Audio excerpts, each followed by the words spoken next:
نے ٹیچرز کو لے کر بات کی تھی, وقت بہت کم ہے تو مختصر جواب چاہوں گا. اساتذہ کو لے کر آر ای ٹیز بھی بڑا امپورٹنٹ رول پلے کر رہے ہیں, آپ کی حکومت نے ان پر, فاروق صاحب نے آتے ہی بڑا کام کیا تھا.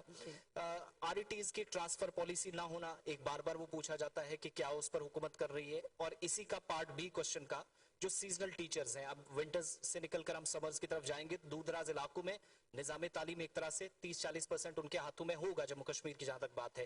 دونوں کے لیے ایک مختصر جواب.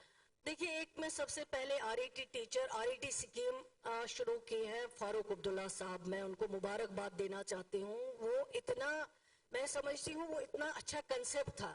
جب لوگ آتے تھے دور دراز علاقوں میں, کوئی سکول نہیں تھا, کوئی ٹیچر نہیں تھا, ان کو موقع نہیں ملتا تھا تاکہ وہ کمپیٹ کریں سٹی کے اسٹوڈنٹس کے ساتھ.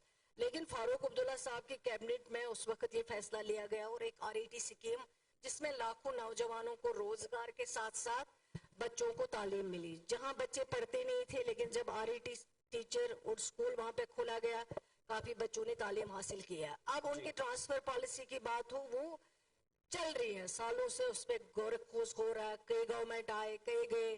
لیکن میں سمجھتی ہوں کہ عمر عبداللہ صاحب نے 2009 کے بعد جو سرکار بنی, اس سرکار میں ایک کیبنٹ ڈیسیجن لیا گیا تھا. اس کیبنٹ ڈیسیجن میں ان کی ٹرانسفر پالیسی پہ بات ہوئی تھی. لیکن میرا اس میں خود ذاتی ایز ایجوکیشن منسٹر میں یہ کہوں گی کہ جس چیز کے لیے آپ کو روزگار دیا گیا, کس چیز کے لیے دیا گیا, کہ آپ اس دور دراز علاقوں میں بچوں کو پڑھاؤ گے, آپ یہاں سروس کریں گے. لیکن اب ہمیں اس میں کچھ بیچ والا راستہ نکالنا ہے. وہ یہ کہ ہم دو چیزیں اس میں ایگزامن کر رہے ہیں. ایک تو یہ کر رہے ہیں کہ میریج گراؤنڈز پہ جو ہے اس کا ٹرانسفر کا جو ہے وہ ہم شاید کنسیڈر کر لیں, اس کو ڈپارٹمنٹ ایگزامن کر رہا ہے. دوسرا جو ہے کوئی ہیلتھ ایشو ایسا ہو, وہ کنسیڈر ہم کر سکتے ہیں. یہ اور سیزنل ٹیچرز دیکھیں, وہ سیزنل ٹیچرز ہمارے لیے ہر چیز کے لیے پہلے ہم کہتے ہیں, ہم چاہتے ہیں, سرکار بھی چاہتے ہیں, یہاں بہت بے روزگاری ہے جموں کشمیر میں. ہم نے پہلے سے ہی کہا ہے کہ نوجوانوں کو اہمیت دینی ہے, ان کا روزگار ملنا ہے. جو پڑھے لکھے بچے گھروں میں بیٹھے ہوئے ہیں, پریشان حال ہے, وہ گھر کا کام بھی نہیں کر سکتے کیونکہ انہوں نے پڑھائی میں زیادہ ٹائم گزارا ہے, گھر کا کام وہ نہیں دیکھ سکتے ہیں. تو ان کا روزگار جو ہے وہ بہت ایک ضروری ہے. سرکار اس پہ لگی ہوئی ہے. جب ہماری سرکار پہلے بنی, ہم نے 572 پوسٹ جو ہیں وہ ریکروٹمنٹ بورڈ کو ریفر کیے تاکہ ان نوجوانوں کو ایک روزگار کا جو ہے شروعات وہ ہو سکے.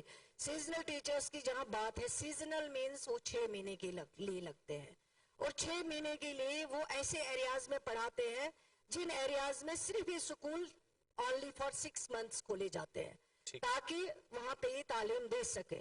اور پھر seasonal teacher as seasonal teacher کام کرتا ہے, اس کا جو آنریریم ہوتا ہے وہ ایز سیزنل ٹیچر دیا جاتا ہے. کئی شکایتیں ہیں, ٹائم پہ آنریریم نہیں دیا جاتا ہے, وہ میں دیکھ رہی ہوں, اس کو میں ایگزامن کر رہی ہوں. لیکن سیزنل ٹیچر لگتا ہی ہے اس لیے کیونکہ اس کو 6 مہینے کے لیے پڑھانا ہوتا ہے. ٹھیک ہے.